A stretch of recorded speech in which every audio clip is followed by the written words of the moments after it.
Hello everyone, welcome to healthy flavours. నేను మీ సునీత కిరణ్. ఈరోజు నేను మీకోసం ఒక ఇంట్రెస్టింగ్, టేస్టీ అలాగే హెల్దీ రెసిపీని తీసుకుని వచ్చానండి. అదే పెట్టిన బీరకాయ మజ్జిగ పులుసు అండి. ఇది చాలా కమ్మగా ఉంటుంది. ఇప్పుడు సమ్మర్స్లో అయితే ఇది తప్పకుండా ట్రై చేయాల్సిన రెసిపీ. అంత కమ్మగా ఉంటుంది, చాలా క్విక్గా అయిపోతుందండి. కాబట్టి ఇది బిగినర్స్ రెసిపీ అని కూడా చెప్పొచ్చు. వీడియోని కంప్లీట్గా వాచ్ చేసి రెసిపీని ట్రై చేయండి, మీకు నచ్చుతుంది. ఇక మనం రెసిపీలోకి వెళ్ళిపోదాం. ముందుగా బీరకాయని తీసుకున్నానండి. ఇక నేను పెద్ద బీరకాయని ఒకటి తీసుకొని చక్కగా పీల్ చేసేసుకొని శుభ్రం కడుక్కొని పీల్ చేసేసుకొని ఇలాగా చిన్న చిన్న ముక్కలు కట్ చేసి పెట్టుకున్నాను. ఈ పీల్తో మనం పచ్చడి చేసుకుంటే చాలా రుచిగా ఉంటుంది. ఇప్పుడు ముందుగా ఒక ప్యాన్ తీసుకొని ఒక స్పూను శనగపిండి వేసుకొని డ్రై రోస్ట్ చేసుకుంటున్నాను. ఫ్లేమ్ లోలో పెట్టుకొని ఒక 2 నుంచి 3 నిమిషాలు పడుతుంది. కమ్మగా వాసన వచ్చే వరకు డ్రై రోస్ట్ చేసుకొని స్విచ్ ఆఫ్ చేసుకొని పూర్తిగా చల్లగా అయిపోవాలి. ఇప్పుడు ఒక మిక్సీ జార్ తీసుకొని ఒక 3 పచ్చిమిర్చి నేను ఇలాగా ముక్కలు కట్ చేసుకుంటున్నాను. మీరు కొద్దిగా స్పైసీగా తినేవాళ్ళంటే ఇంకొక పచ్చిమిరపకాయ వేసుకోండి, సరిపోతుంది. అంతకన్నా వద్దు, ఇది కమ్మగా ఉండాలి. ఇంత మాత్రం అల్లము చిన్న ముక్కలు కట్ చేసుకొని వేసుకుంటున్నాను. ఇంత మాత్రం పచ్చి కొబ్బరి ముక్కలు వేసుకుంటున్నానండి. చాలా రుచిగా ఉంటుంది, పిల్లలకైతే చాలా బాగా నచ్చుతుంది ఇది. అలాగే 1/2 స్పూను జీలకర్ర వేసుకున్నాను. ఇది కొద్దిగా నీళ్లు వేసుకొని మెత్తని పేస్ట్ లాగా మనం మిక్సీ పట్టుకోవాలి. చూసారా, ఇలాగా మిక్సీ పట్టుకొని పక్కన పెట్టుకున్నాను. ఇప్పుడు ఒక కప్పులో ఇలా పెరుగు తీసుకున్నానండి. గడ్డగా ఉండే పెరుగు తీసుకుని దీంట్లో నేను ఇందాక డ్రై రోస్ట్ చేసుకున్న శనగపిండి ఉంది కదా, అది వేసుకున్నాను.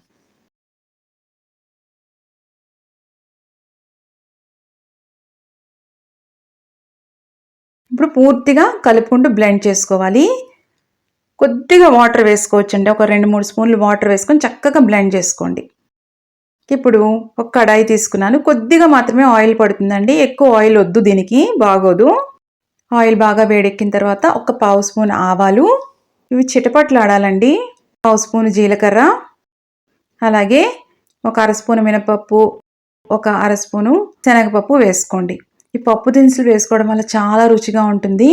కాస్త ఇంగువ వేసుకుంటే చాలా రుచిగా ఉంటుందండి ఈ మజ్జిగ పులుసు. అలాగే ఒక మీడియం సైజ్ ఆనియన్, ఒక సగం ముక్క మాత్రమే సన్నగా తరిగి వేసుకున్నాను. అయితే చిన్న సైజ్ ఆనియన్ సన్నగా తరిగి వేసుకోండి, ఖచ్చితంగా సన్నగా తరుక్కోవాలి. అలాగే కరివేపాకు, ఇవన్నీ కూడా బ్రౌన్గా అవ్వాల్సిన అవసరం లేదండి, జస్ట్ మగ్గితే సరిపోతుంది. ఇప్పుడు ఒక ఎండుమిర్చి కూడా వేసుకున్నాను. బీరకాయ ముక్కలు యాడ్ చేస్తున్నాను. ఇంకొకటి, బీరకాయని ఎప్పుడు కూడా చేదనేది చూసుకోవాలండి. బీరకాయ కట్ చేసుకున్న తర్వాత చేదుగా ఉంటే మాత్రం వద్దు, వాడొద్దు. అది తీయగా ఉండాలి, అలాంటప్పుడైతేనే వాడాలి. ఇది ఖచ్చితంగా మీరు గుర్తుపెట్టుకోండి. బిగినర్స్కి అలాంటి వాళ్ళకి తెలియదు కదా, దానికోసం చెప్తున్నాను. ఇవన్నీ ఒక్కసారి కలుపుకొని మూత పెట్టుకొని ఫ్లేమ్ లోలో పెట్టుకొని మగ్గించుకోండి. చూసారా, ఒక 5 నిమిషాలు అయితే ఇలా చక్కగా మగ్గిపోయిందండి. బీరకాయ కదా, తొందరగా ఉడికిపోతుంది. 1.5 టీ స్పూను సాల్ట్ వేసుకున్నాను. అలాగే కొద్దిగా పసుపు, అంటే 1/2 స్పూన్ కంటే తక్కువగా పసుపు వేసుకున్నాను. ఒక్కసారి కలుపుకుందాము. ఇంకొకటి, మనము పెరుగులో శనగపిండి కలిపాం కదా, అది టేస్ట్ ఉంటుంది. ఇంకొకటి ఏంటంటే, పెరుగు వేసినప్పుడు మనకి విరిగిపోయినట్టు అయిపోతుంది కదా, అలా విరగదనమాట. సో పెరుగు ఎప్పుడు వాడినా కొద్దిగా శనగపిండి కలుపుకోండి, అప్పుడు పెరుగు అనేది విరగదు. ఇప్పుడు స్టవ్ ఆఫ్ చేసేసుకొని అప్పుడు పెరుగు కలపండి. హై ఫ్లేమ్లో అసలు ఉండకూడదు, ఎక్కువ టెంపరేచర్ ఉండకూడదు. శనగపిండి కలపడం వల్ల పెరుగు అనేది విరగదండి. ఇది ఒక టిప్పు. గ్రేవీ బేస్ అవి చేస్తుంటాం కదా, అలాంటి కొద్దిగా శనగపిండి కలపండి. ఇప్పుడు పేస్ట్ ఉంది కదా, నేను ఇందాక పట్టుకున్న ఆ పేస్ట్ కూడా వేసుకుంటున్నాను. మిక్సీ జార్లో కొద్దిగా నీళ్లు వేసుకొని ఆ నీళ్లు కూడా వేసేసుకోవాలి. మళ్ళీ స్టవ్ ఆన్ చేసుకున్నానండి. ఫ్లేమ్ లోలో పెట్టుకోవాలి, హైలో పొరపాటును కూడా పెట్టొద్దు. మూత పెట్టుకొని మగ్గించుకోండి. నేను మిక్సీ జార్లో కాస్త నీళ్లు వేసుకుని అది కూడా వేసుకున్నాను.